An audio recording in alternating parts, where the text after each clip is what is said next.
Hey everybody, I'm Nick Layton. And I'm Leah Bottima. And we're the hosts of Were You Raised by Wolves? Each week we try to make the world a kinder, nicer place. Well, that's the idea, at least. I mean, we try. Have you ever wondered what to do if you're ghosted? Or what to do when a friend asks you to borrow money? Or the proper way to eat Cheetos? You know, the big questions. So please find Were You Raised by Wolves wherever you listen.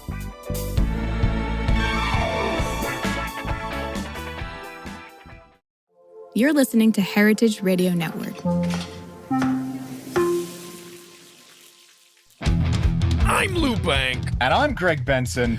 And this is an ad for Ancestral Agave Syrup, the critically acclaimed award-winning syrup that helps gringo bartenders better make margaritas, Negronis, Lou, hold up. Wait, old are you just fashions? This is how you start your podcast. What? It's not an ad for Ancestral Agave Syrup. Well, of course it is. I'm just cutting costs by not paying writers to make something new. I'm just using an old script.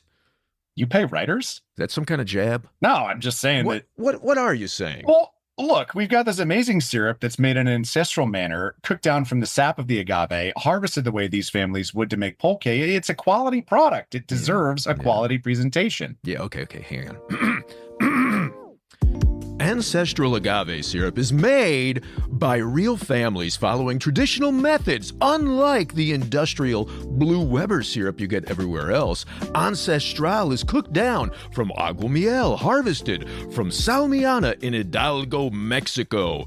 It is the grade A Vermont maple to the sticky diner syrup you've been using for your cocktails. Ingredients matter, both in how your cocktail tastes and how you treat the earth. Ancestral is better for both. Is that good? Sure. Or maybe confusing instead of cheesy. Look, just visit ancestralagave.com to learn more and to order your world-class agave syrup today. And we'll call that a wrap. Catch you next ad, Greg. Hasta pronto? Ancestral Agave Syrup. Available online at ancestralagave.org and wherever Greg and Lou are able to coerce store owners into carrying it. Agave Road Trip. Agave Road Trip. I am Lou Bank. You are. And I'm Linda Sullivan. You are. Hey. And this is Agave Road. Did you want to do that? Yeah. Okay, go ahead. This is Agave Road Trip, the critically acclaimed podcast for gringx bartenders, rural Mexico. Yeah, good enough. Okay, and today, Linda, it's very funny. Today I wanted to, talk about, it seems like, every publication these days, not these days, but like a month or two ago, was running their list of the best spirits, and to be fair, the best wine, best beer, all these things, right? The best things to drink from the previous year. That makes sense. We like to do that. End of the year, beginning of the year lists. Yeah. And then, you also you've also got all of these awards every year for different spirits and wine and booze, right? Mm-hmm. Best of. And, and they always feel to me like they are intended for the consumer. Right. I would say, yeah, they probably are. Yeah. So like, I'm sitting around thinking about, well, my brother-in-law, Brian, he likes Irish whiskey. Which one should I get him? And like, while I know an awful lot about agave spirits, Irish whiskey, I don't have a clue. Less so, me too. Right. So super helpful for that. But I'm thinking there might be a way that these lists and these awards can actually work for bars and restaurants and liquor stores. What do you mean work for? Well, be a sales tool. Mm-hmm. Now, because it is exposing those names, those bottles to the consumers, and then they come in and exercise their demand? Is that why or no? Different angle? Well, I mean, there's that, but I think you can be be a little more active in using them as tools. So you mean the folks in positions to make choices for those restaurants and off-premise stores? Well, not even that, but that too, actually. This is a multifaceted angling. Yes, exactly. But honestly, I hadn't thought of that at all. But I would imagine that, this is your world, not my world, Linda. But I would imagine if you're the person having to make buying decisions for a bar, a small bar, and if you, like me, like you're a specialist in one thing, like you really know your whiskey, and then suddenly you get people knocking on your door saying, hey, I'd like a tequila. What do you got? And they see what you got, and they go, oh, yeah, okay, no. And they walk out. Mm-hmm. Like maybe it's a tool to help you better understand what you should be bringing in and maybe what is going to appeal to your customers, right? Oh, yeah. Well, and I would say that is a huge chunk of a piece in the puzzle of how buyers on premise and off premise, right? Like bottle shops and bars and restaurants, that's a piece of the puzzle in how they make choices. You can't come into, you could come into a place and just build a list that you like, but that's probably for your home bar, your own little speakeasy, right? Yeah. You have to consider the people that are coming in and wanting to give you their money. They walked in the door. They have money to give you.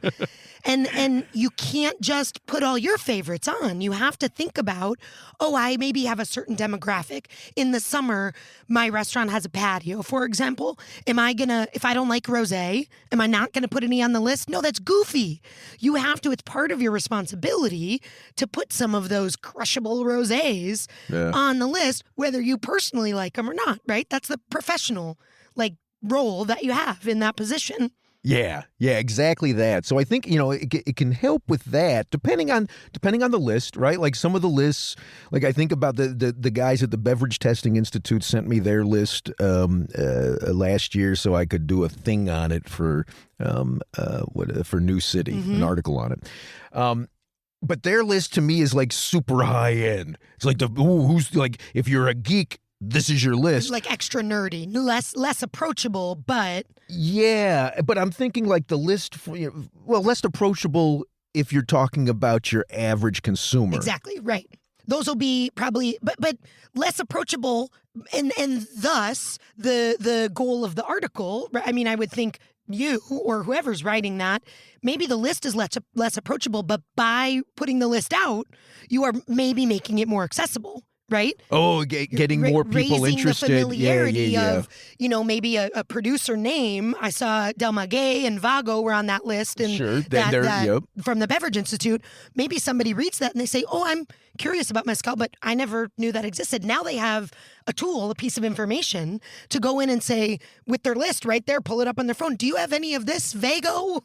Vago. Or whatever. I'm, making fun of my favorite lay people. Yeah. Del Maguey.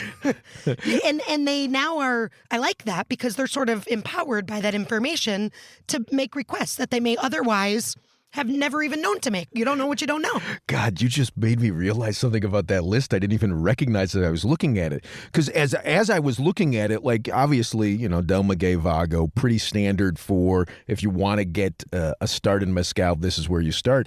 As I was looking at the whiskeys, there's a brand called Bacta. Do you know Bacta? I saw it on the list, but I'm not familiar with it in my work. And they're doing really interesting stuff with Armagnac, cognac, rye whiskey, blends of them. They've got 73-year-old bottles of Armagnac, right? And I thought, this is like fancy person's list. But in my head, when I looked at the mezcal, I'm like, that's like standard person's list, which now makes me wonder, like, are they taking a different approach? I'll have to call them and ask them after this recording. No, my guess would be no, that your response is based in your area of higher expertise versus less knowledge in a different category. Right. So an Armagnac person would look and say, that's a good starter Armagnac. That would be my initial thought. That'd be my initial thought. Maybe. But I don't know. But my point to this is like different lists are going to have different targets. Right. And you can generally figure out who that is, I think, based on the content of where that list is published. But something that I see so frequently in places like bookstores, right, is they'll clip out the review for a book from something like Library Journal. Okay. And and then they'll put it next to the book on display. If you can find a bookstore, they'll put it on display next to the bookstore, so that you go in and you're like, oh, okay, oh, this Library Journal liked it. I don't know who Library Journal is, but that's a really nice review and it was published. And I'm wondering if the same couldn't be done in bars, restaurants, and liquor stores. And sometimes I see it with wine, right? They'll say 96 points. Sure. Yeah. I don't know who gave them those points. But, it suggests to me that there's another way to utilize these to get your customers. Look, you want to talk to your customers. You want to be. Right. Well, even more than Library Journal, there are many boutique bookstores. I mean, I'm here in Chicago, but elsewhere where the staff, the employees, even down to, and this might seem like a super small detail, but down to they handwrite their rec. I don't know that staff person, right? But when I go into volumes, semicolon, bookseller, I am looking for those because I like that bookstore. I know they're small or women-owned or minority-owned, right? It's a value match somewhere. And I am going to trust that person I never met who says, I loved this. It was fast-paced. If you like X, you might like this, right? They're tapping into kind of our shared knowledge of that. And I would say in alcohol, the thing that most closely resembles that, they call them shelf talkers. And you've seen them. Oh, yeah. Right? Sometimes they're from the brands that provide, a little bit of what it would be like fast fact information about that bottle. Or on the other side, even big players like Binny's do this. They do staff picks. Oh, do they really? Yeah. So this is already being done?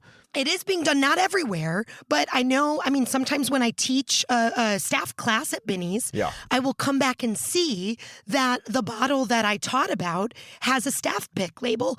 And I think it's beautiful because that means that person was listening to me. Hooray! Thank you, and I'm sorry. But something about that struck them, and they tasted it with me. And then when it was their turn, or however it works, to have a staff pick, they said, something about that was interesting to me. And so they write up a little note and they put it next to the bottle? Staff pick. At Binny's, I don't think it is not often as detailed. But I would. Do you know Independent Spirits on the north side? Yeah. But they will do little handwritten, and it'll be just like I described the bookstore, but about the spirit. A staff member will taste it and say, I like this because I don't usually find mezcal that's not smoky, and this was pleasant for me, or whatever the reason. So do you ever see, boy, maybe this is an episode with no purpose if it already exists. Do you ever see this on menus at bars and restaurants? Okay, so I would say menu-wise, well, first I will say, I think a lot of it happens, but verbally. Yeah. So there has to be some kind of trigger, some sort of reason that they get into that conversation, right? It might be that the consumer is curious and asks, right? Another place, this is outside of the mezcal world, but Sparrow here in Chicago is a beautiful rum-focused bar. And they have a list, all their single origin, all the different countries the rums come from. So they have set up the space to gently encourage you to ask about it. But I would say a next level of that would be a lot of restaurants here that offer flights. There you will see perhaps a little bit more of a narrative, or maybe the name of the flight is Great Mezcal for Tequila Drinkers. You know that there's a flight at Koa in Phoenix, Bar Koa in Phoenix, and the flight's called Agave Road Trip. Oh, I know, isn't that sweet? How lovely. Yeah. But, or did you recommend them? No, they just picked something. But okay, that's a weird misnomer then. I had a flight for, I don't know if it's still on the menu, but at the little Kite String Cantina bar up on Addison, they don't have, most of their stuff is really straightforward. They have like batched agua frescas. It's very approachable for a lay consumer. Yeah.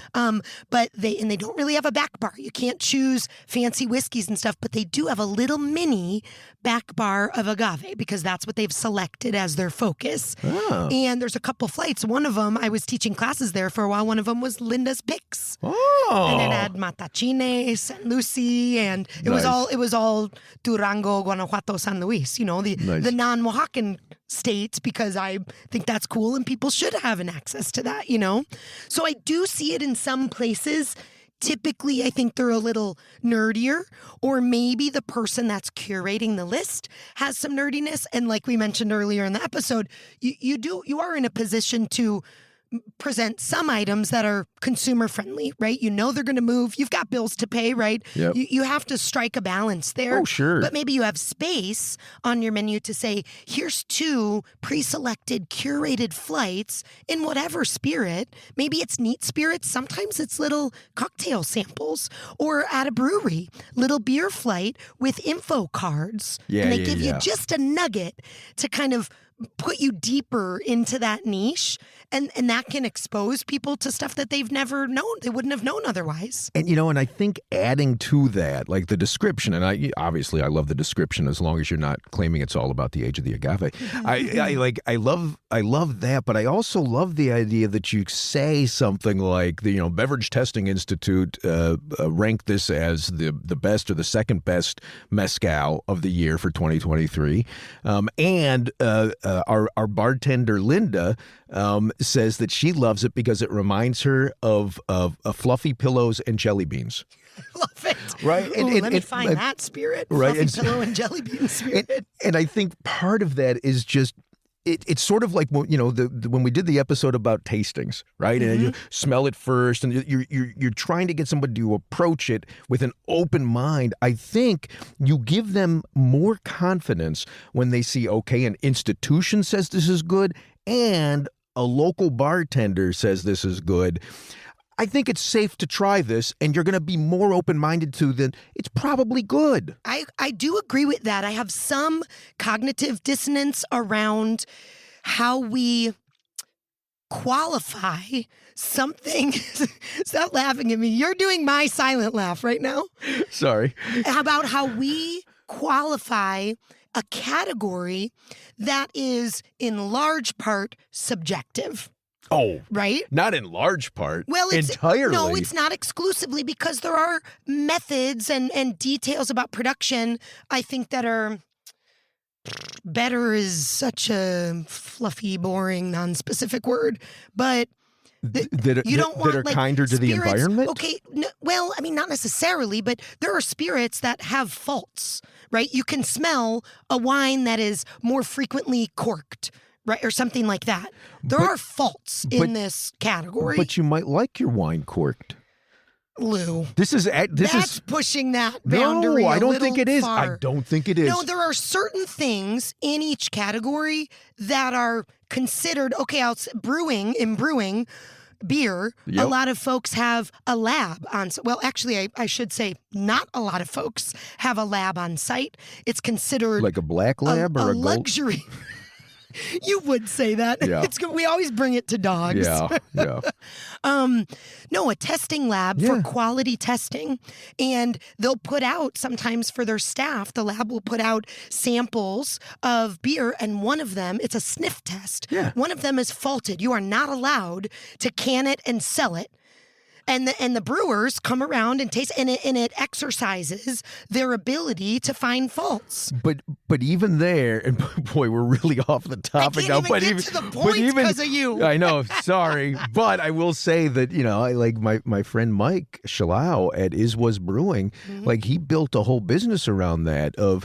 People say this is a fault in beer shouldn't taste like this, and instead I celebrated that. This is what he says. He celebrated that and built flavors specifically around those quote unquote faults to make some really elegant and beautiful beers. Yeah, But when you say that, let's get away from the largely. Right, go back to the yes, fact that okay. it's fill in the. We're going to leave it blank. All gringx bartenders, please fill in the line like a Mad Lib at your leisure.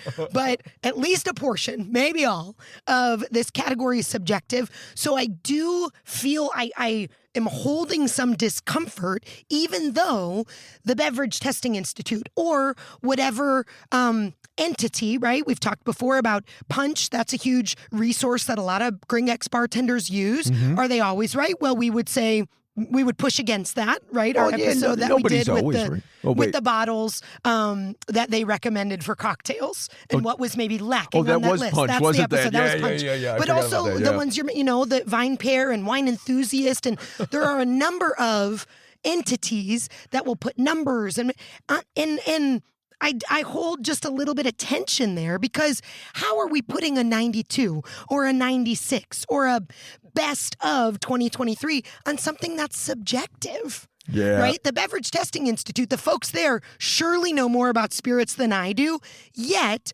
they included 2 vodkas, right? 2, maybe more, on their list. And there's no way I would include a vodka on my list. The design of it is that it's distilled so much that it basically tastes like nothing. How could that be on the top 25? That's crazy.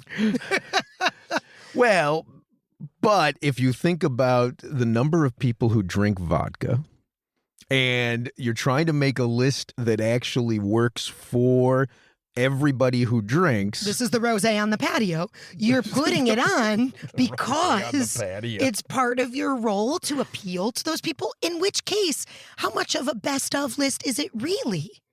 It's the best of specific categories. Yeah. But those are silent. The silent often what? on the list. They don't say this is the best. I see what you're saying. And our metric is 2 vodkas because we have X percentage of people who like vodka, 2 mezcales because we have X percent, Is it really a best 25 then? I mean, I'm just causing trouble, but this is some dissonance that I hold in that labeling. I do think it could be helpful and empower and give confidence to somebody selecting an item out of their comfort zone. But the accuracy of it, maybe I'm offering that it's about equal to the Arroqueño that was in the ground for 20 years. Do we really know that? Oh, it's an interesting point. But. So, okay, I'm the standard Joe who comes in ordering a vodka and soda. And I say, okay, well, what vodka? I normally just say vodka soda. I don't ask which kind of vodka, but according to this list, it says that these guys say that this is the best vodka of 2023. I'll try that one. And then I try, I do like this. And, maybe it's because of the soda, but I do like this. And then that gives me some confidence. I go, well, the next time I go in, I'm going to try, everybody's talking about this thing called gin. I'm going to, what did those guys say about gin? Oh, this is the good gin of the year. I'm going to try this. Well, it appears that once again my prattling on has put Linda to sleep. So, I guess we're going to call that a wrap. Hasta pronto. I'll see you when you wake up, Linda. You've been listening to Agave Road Trip, the critically acclaimed award-winning podcast that helps gringx bartenders better understand agave spirits, and rural Mexico. We're blessed with sound engineering by Roy Sierra and a theme song performed by Gabriel Oliveira and Marco Ricos. Sign up to become a road tripper and listen to more episodes at agaveroadtrip.com. If you enjoyed this podcast, please let us know. And if you hated it, well, I'm sure you'll let us know that too. You can also find us on Facebook and Instagram at Agave Road Trip. Agave Road Trip is a production of 10 Angry Pit Bulls, Inc. Agave Road Trip is powered by Simplecast. Thank you for listening to Heritage Radio Network. Heritage Radio Network is food radio supported by you. For our freshest content, subscribe to our newsletter. To subscribe to the Heritage Radio newsletter, enter your email at the bottom of our website, heritageradionetwork.org. Connect with Heritage Radio Network on Instagram and Twitter at heritage_radio. You can also find Heritage Radio Network at facebook.com/Heritage Radio Network. Heritage Radio Network is a nonprofit organization using the power of education educational storytelling about food to build a more equitable, resilient food system. Heritage Radio Network couldn't do that without support from listeners like you. Become a part of the world's most innovative community today. Subscribe to the shows you like, tell your friends, and please join the Heritage Radio Network family by becoming a member. To become a member of the Heritage Radio Network, click on the beating heart of our homepage. Heritage Radio Network can become addictive. Programming you hear on Heritage Radio Network might lead you to eat, drink, and listen to more programming on Heritage Radio Network. If you drink, please do not drink and drive. Drink responsibly, drive responsibly, eat responsibly too, and listen to Heritage Radio Network responsibly. To listen to Heritage Radio Network responsibly, wear protective earbuds. While wearing protective earbuds, do not drive, do not walk either. Sit in a comfortable chair. If that comfortable chair has a hard seat, please remember to stretch every 30 minutes. If you stretch every 30 minutes, please stay within your defined stressing capacity. And consult a doctor who specializes in stretching. If you don't have a doctor, maybe Dr. Ryan Acock, the Cocktail MD, can help you out. Thanks for listening. Agave Road Trip out. Hi, listeners. We want to tell you about a podcast we're really digging. It's called Christopher Kimball's Milk Street Radio. Every week, they travel the world to find the most fascinating stories about food, including children who harvest cod tongues after school in Norway and a detective who tracks down food thieves. And on Milk Street Radio, you can always find the unexpected. The comedian who ranks apples using an elaborate 100-point system, the secret history of grocery stores, and how to eat your way through Italy. They also interview the most beloved names in food like Jacques Pepin, Sola El-Whaley, Jose Andres, Jet Tila, Ina Garten, Nigella Lawson, and Padma Lakshmi. Plus, co-hosts Christopher Kimball and Sarah Moulton do live calls with listeners and answer their questions about ingredients, techniques, and culinary mysteries. Like, why roasting a leg of lamb made one caller's oven explode? Ever wonder why your bread won't rise or your souffle falls flat? Chris and Sarah have the answers. You'll also hear from a rotating cast of contributors, including Kenji Lopez-Alt, Cheryl Day, Dan Pashman from The Sporkful, and Alex Ainuz, a French guy cooking from YouTube. Take a listen at 177milkstreet.com/radio or just search your podcast app for Milk Street Radio.